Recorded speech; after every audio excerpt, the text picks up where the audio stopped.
ప్రణాళిక, దశవర్ష ప్రణాళిక. ఒక 5 సంవత్సరాల నుంచి 10 సంవత్సరాలు ఈ గవర్నమెంట్ జాబ్ వెనకాల పడి వాళ్ళ జీవితంలో ఇంత మంచి సమయాన్ని వేస్ట్ చేసుకుంటున్నారు. పర్ఫెక్ట్ చెప్పారు. ఏమవుతుందంటే లిమిటెడ్ స్పేస్ 3%. 100 మంది పనిచేసే వాళ్ళు ఉంటే 3 ప్రభుత్వంలో సాధ్యం. ఓకే, మన వాళ్ళు పార్టీలు ఏం చేస్తున్నారు, ఈ 3 ఉద్యోగాలు 300 ఉద్యోగాలుగా భ్రమ కల్పిస్తున్నారు. ఒక డ్రామా. వాడు ఏం చేస్తాడు, 50 ఉద్యోగాలు 100 ఉద్యోగాలు మీరు అడ్వర్టైజ్ చేస్తే 1,00,000 మంది దానికి అప్లై చేస్తారు. 1,00,000 మంది మనసుల్లో నాకు ఈ ఉద్యోగం వచ్చేస్తుంది. అరే వచ్చేది 50 మంది లేరా, తలకిందులు తపస్సు చేయి 50 మందికి. ఇది తప్పు కాదు సార్, ఇది ఉద్యోగం చేయొచ్చు, గవర్నమెంట్ ఉద్యోగం చేయొచ్చు. కానీ ఈ 1,00,000 మంది కూడా సార్ వాళ్ళ జీవితంలో ఉన్న ప్రైమ్ ఏజ్ సార్ వాళ్ళు 20-30 ఏళ్ల మధ్యలో ఒక పంచవర్ష ప్రణాళిక, దశవర్ష ప్రణాళిక.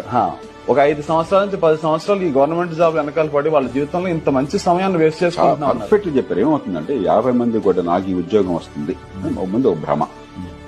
మళ్ళీ ఈ భ్రమ పెంచడం కోసం ఏం చేస్తుంది గవర్నమెంట్, ఇప్పుడు దాకా 25 ఉందనుకోండి మాక్సిమం ఏజ్, 25 చేసాం, 28 దాకా అందరూ 28కి 30 చేసాం, ఉన్నది 50 ఉద్యోగాలే 35 చేసాం. అందుకని ఆ 35 ఉండేదాకా వయసు ఉండేదాకా ప్రతి ఒక్కరు కూడా ఇది నా ఉద్యోగం అని కళ్ళకంటాం.